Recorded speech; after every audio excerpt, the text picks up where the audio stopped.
welcome back. If you are joining me today by watching this video, you are here to explore the first question from the new Royal Power Core video series. This series is called Observe Your Mind Creating Itself. My name is Jill Gutnick, and I want to remind you in advance that you created this. So sit back and relax because you already know what everything I'm going to say means for you. 3 things that I want to tell you before we begin are: 1, these questions are designed to show you how your mind can observe itself and to help you understand through your own experience how this is the same as saying you create your reality. This is not a law of attraction or a law of repulsion series, and there is not a get rich quick or manifest your miracles routine hidden in this. This is an interactive and theoretical template founded on encouraging you to recognize the connection between who you are being and what you see as the images of your reality. So there is not a new method here. This is just you and your ideas and the concept you have of yourself and your creations. Second, these questions are not in a special order. So as we add to this list and as the series advances, use these questions however it makes the most sense to you. And last, all of these questions are powerful and can redirect what you are conscious of being regardless of the time and season of life that you may be in. However, I have found that they are the most helpful and the most effective if you use them during what you might consider to be the problem areas of your reality. So for instance, if you start to discern that you are falling into a familiar feeling or habit of thinking that you can't easily pull yourself away from, start asking yourself these questions. So today's question is, am I holding on to anything on the outside? Am I holding on to anything on the outside? This question is meant to motivate you to start paying attention to what you are the most familiar looking at and to start looking at what you see habitually. So to hold on to something on the outside means that we attach the significance of truth to a fragment of information given us by one of our senses. It means that we rely on what we can see, touch, taste, hear, and smell to determine what is there and how it works and what we have and where we are. We think thoughts like, this is the truth of the situation. This is really happening to me. This is the reality I have. This is what I have to change. And because of these thoughts, and because we have a habit of pointing away from ourselves at people, places, and things, we tend to describe everything that we can know with our senses as happening in an external world or an outer world. And by calling it an outer world, it leads us to perpetuate an idea that external and outer is really just a location that actually excludes us from being the same as what it is. Our idea puts it over there and us over here, 2 separate features within the same point of view. In this external world or this outer world, what you have come to think of as your reality, we say that it is composed of what we call facts. We say that the people, places, and things that we can see and touch and hear are facts because a fact, as the dictionary says, is something that actually exists. But they are not facts. They are images, and images are created. In Hebrew, there is a word, behema, and it means beast or riding animal. And this riding animal or this creature carries you from one location to another location. And it either carries your body, which symbolizes your awareness of being, or it carries your possessions, which symbolizes the present conception you have of yourself. And this is what the effects of your reality or the images of your reality are. They are carriers, carrying out, in effect, the state of your mind or what you are conscious of being. The images that your senses perceive are what your experience of self rides in on, or how your experience of self is moved or carried from one location to another. Now, all of your senses, each of your senses, are not only capable of perceiving, but building the structure of an image, because all of your senses can determine things like depth and space and fill it in with information. And these are the basic factors of what all images consist of. So without even eyes, without physically seeing a picture in front of you, your mind and your brain and your senses can work together to form the elements of an image. Now, these images are giving you a realistic relationship to what you are conscious of being. They are picking up or standing up your identification of self or your state of being the same as. Every person, place, and thing in your reality has a relative position to the thoughts and ideas that you have of yourself or what you see yourself as.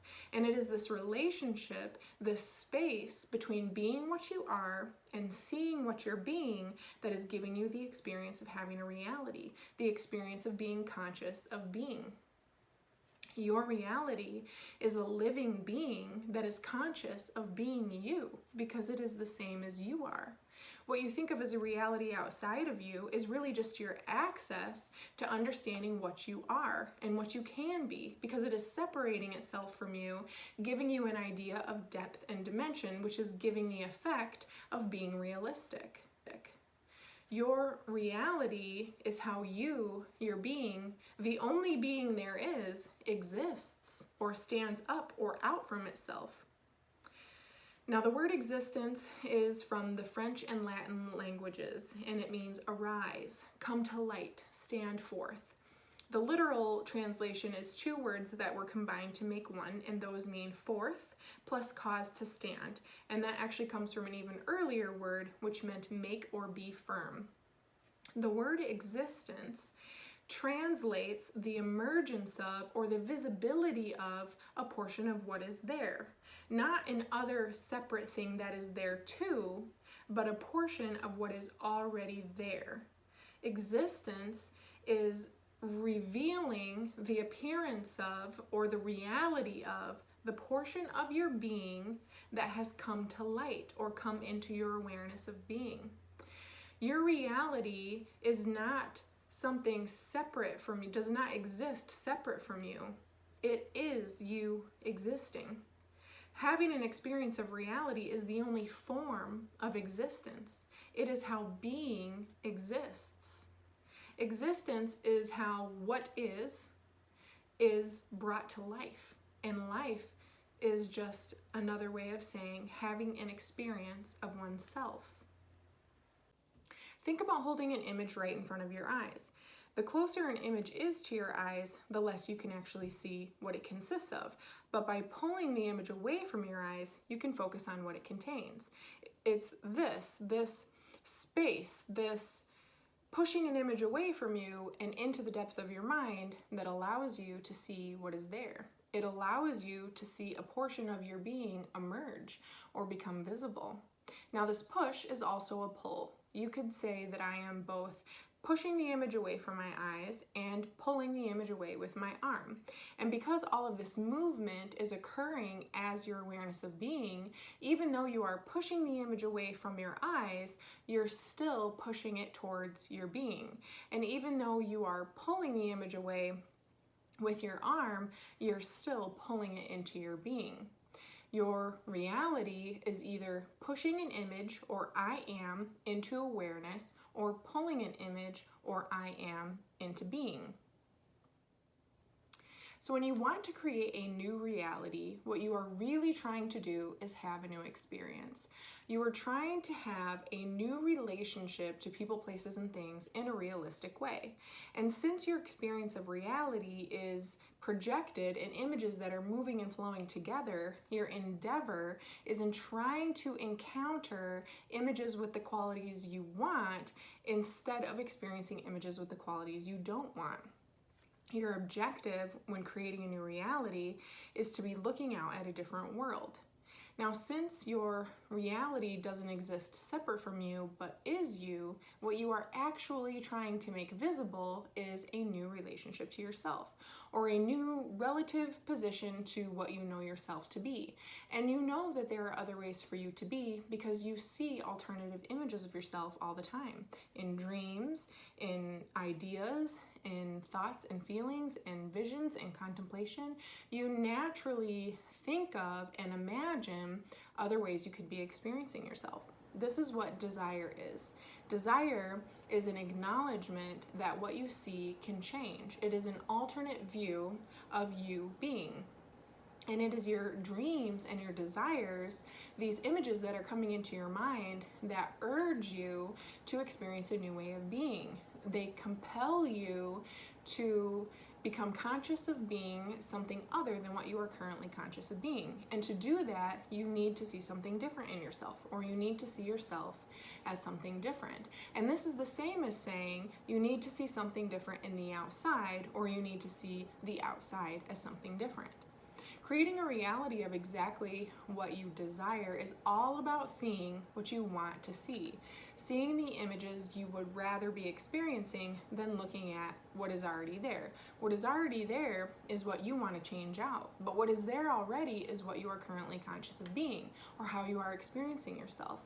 And you're not going to be able to change how you experience yourself by trying to force something different to appear in the outside world, because the only way you can change how you experience yourself is to experience yourself in a different way.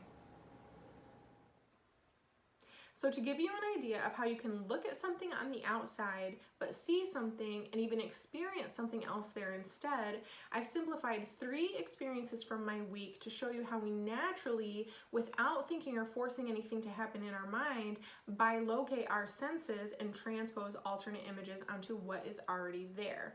Now, the purpose of pointing this out to you is threefold for me. I want to help you understand that the images you are encountering on the outside are happening in the same way as the images you are encountering in your mind. I want to help you see that you are always interacting with multiple images at the same time. And I want to help you get to a place where you are paying attention to the images that you are encountering from the depth of your own mind. Because it's these images, the ones that flow naturally and without effort, that are building the structure of your normal daily experiences.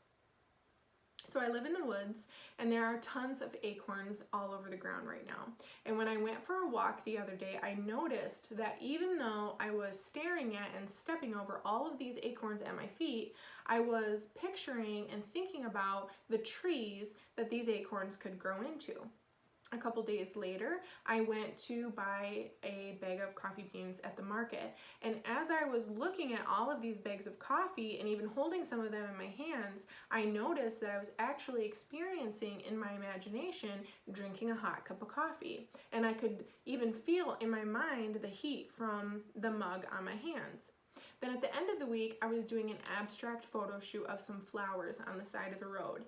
And even though I was looking intently and closely at these flowers, I noticed that I was lost in a vision where I was admiring these photographs, the ones I was taking right then, on the wall of a local art gallery.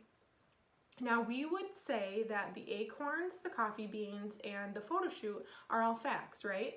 They are real because they are happening on the outside.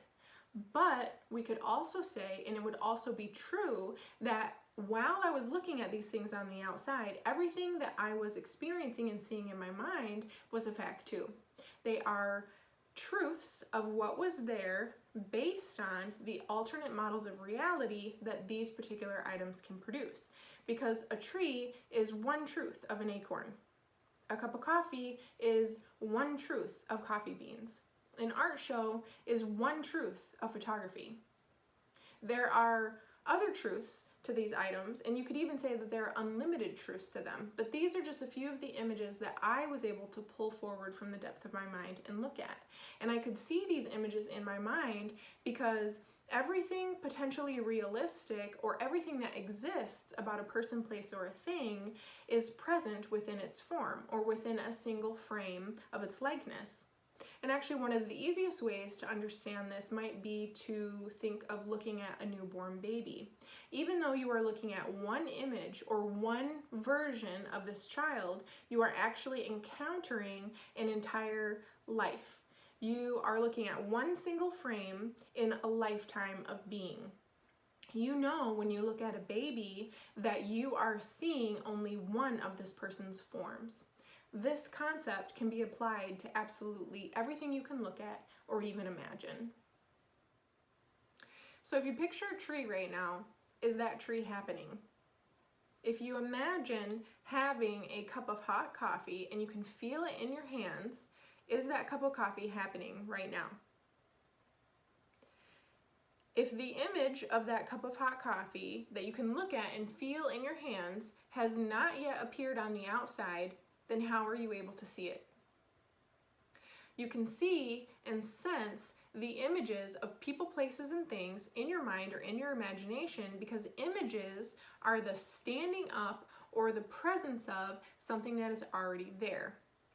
An image is the visible portion of what is present. If you can see the image of a tree, it exists. If you can feel the heat from a cup of coffee in your hands, even if it is just in your imagination, that is happening right now. So if these images exist, but you are not yet physically stepping into them as a reality, then where exactly do they exist, right? If you are looking at an image in your mind or in your imagination in a place that isn't yet made into a realistic relationship to your body, then it's even closer to you than your hand is, right? If you're only seeing an image in your mind, it's even closer than your hand can ever be to you. What is the only thing that is closer to you than your body and its physical parts? You, your being.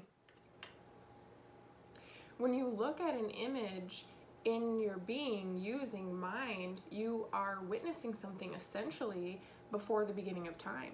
You are aware of something that is, but prior to being conscious, you are what it is. Awareness precedes consciousness in this way. And I want you to think about that for a minute because you don't spend your time imagining or trying to become who you already are. Because once you are conscious of being who you are, you're experiencing it. You're not thinking about it anymore.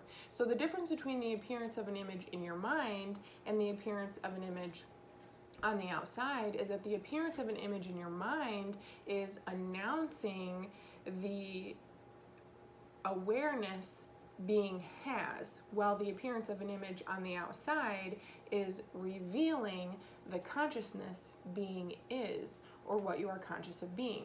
So for instance, you can be aware of or have an awareness of more money being available, better relationships being possible, new jobs being offered, nicer places to live, but unless you are conscious of being the person who has that extra money or who enjoys those better relationships or who is offered that new job or who lives in those nicer places, you will not be able to experience it. You experience what you are conscious of being, not what you are aware you could be being. So to consciously create your ideal reality, you want to realize these images that you are aware of in your being in a realistic way. You want to move them from one location of being where you have an awareness of them to another location of being where you have an awareness as them. You want to go from the awareness that an image or reality exists, which means that it is possible to experience in a dimensional way, to being conscious the image is you, which means that you're experiencing it. And you have to remember, you're not only in an image, you are the image. You are every element of every image that you could ever look at. And this is really where you can find the freedom for your life, because once you understand that you are what you're experiencing, you'll begin to discover how you can give yourself exactly what you want and need, regardless of what is already there in front of you, regardless of what you have already created. And by doing this, by consistently seeing only what you want to see, no matter what is already there in front of you, no matter what you have already created, and by continually feeling the reality of being only who you want to be, regardless of what the mirror shows you or who other people say that you are or should be, and by only hearing what you want to hear, despite other words being spoken in your presence, the images of your being or who you are being will begin to appear, while the images you are transposing over or who you were being will begin to fade away from your view. It is as easy as looking at a bag of coffee beans and seeing yourself drink a hot cup of coffee in your imagination. The trick or the nuance to mastering the image function part of your mind is in directing the images that you pull forward from the depth of your mind to reflect what you would most enjoy to be looking at, or you want to pull forward the image that you would most desire to be in. Okay, so we're going to finish up the question, am I holding on to anything on the outside, by bringing this concept of reality and its likeness to us to a place where we can actually apply it to the content of our everyday lives. Since one of the most common areas of reality that we allow ourselves to become overwhelmed by what appears to be on the outside usually involves, in one way or another, the element of money, I want to use our relationship with money to point out one more model of how we use images to experience our reality. If you are a person who desires more wealth, or to make more money, or to have new experiences that you imagine cost more money than what you have, you want to avoid holding on to anything on the outside of you that conveys a message through your senses that you don't have that money, or that wealth, or the ability to experience these new people, places, and things that you now have a desire for. Holding on to something on the outside, remember, means that you are holding on to an image, which is a fragment of information about yourself given you by one of your senses. An image is the unique appearance of something, or a particular way of seeing things, which in this case is your particular way of seeing what you imagine your relative position to money is, or whatever it is that makes you feel wealthy or abundant. When you are holding on to an image or holding on to something on the outside, it typically means that you are thinking with your thoughts and feeling with your body what you are looking at is more true about who you are than what you imagine is true about who you are. An example of this would be an ATM receipt or a bank statement that shows you a number which gives you the impression that it is equal to the amount of money or wealth or abundance that is available to you right now. But your bank statement is not giving you an accurate account of the resources that are currently available to you. Your bank statement is exposing an idea or revealing a concept that you have of yourself in a realistic way, meaning you are standing as far away from or as close to money and wealth and abundance as your idea of money, wealth, and abundance allows you to be. Are you looking at the amount on your bank statement, and are you conscious of being wealthy when you see it? If you look at your bank statement and you see the amount, $40.32, and it makes you feel depressed, then figure out what number wouldn't make you feel that way. And instead of seeing $40.32, see the number you want to see, even if it is just in your mind's eye, because that is going to affect what happens in your body. And whatever happens in your body is the realistic version of what you are conscious of being. So forget that it says $40.32. Stop looking at that number. Stop looking at what you don't want to see, because the content of that image is affecting you. What you consider to be on the outside of you is reaching into you, into your idea of who you are or what you think of as your identity. But your reality is you, remember? You can only experience what you are conscious of being. So when you look at $40.32 and it makes you feel depressed and uncomfortable, you are being the reality of $40.32 is all I have and it's not enough for me. You are experiencing what your eyes are seeing, but what your eyes are seeing has already come from what you are being. Try being $400 or $4,000 or an even greater number there. Start being the reality of a new number is available to me. Until you can override until you can train yourself to override the effects of the images that you have created have on you, you won't make any significant changes to what your eyes can look at, or you won't create new reality. This question, am I holding on to anything on the outside, is crucial in helping you to observe what your mind is creating of itself. Start asking yourself this question several times a day and really begin to identify what areas of your reality you allow yourself to become overwhelmed or even underwhelmed by what appears to be on the outside of you. Then once you identify these areas, reimagine them, restructure the effects that these images have on you. Practice being in the reality of what you actually want in place of what is already there. Remember, you can bilocate your senses and thoughts regardless of what is in front of you. You're doing it all the time.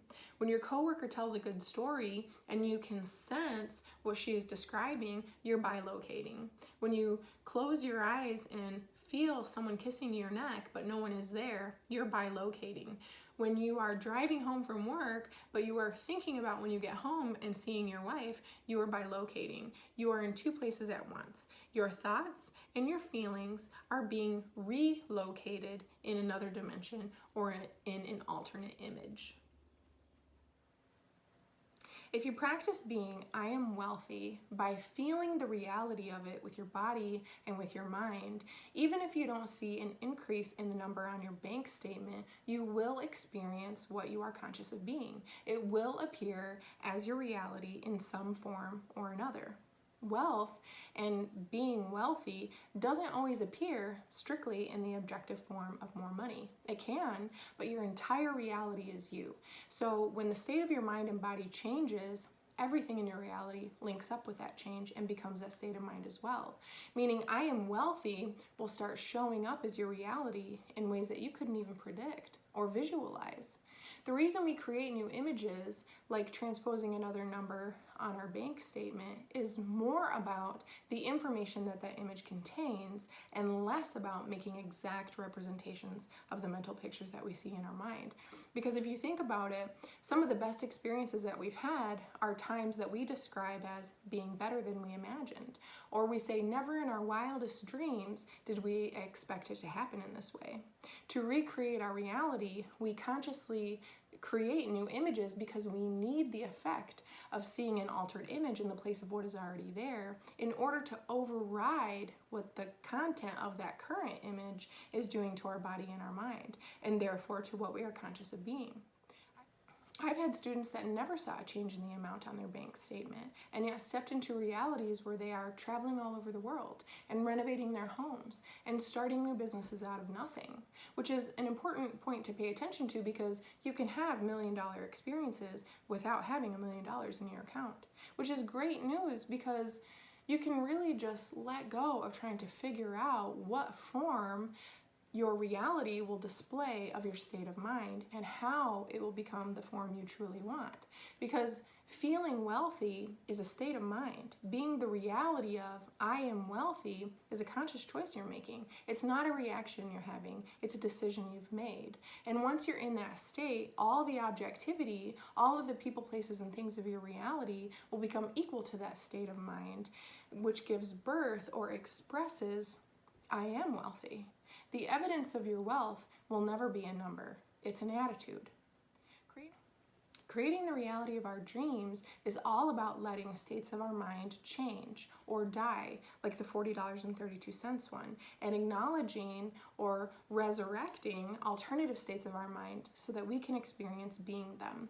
If you have a desire for more money or for wealth, then immerse yourself in being exactly what you want. Really occupy yourself in being the reality of what you want, because when you are being what you want, then that is who you are now. And if that is who you are now, then that is who you're being. And if that is who you're being now, then it's the only thing you'll see.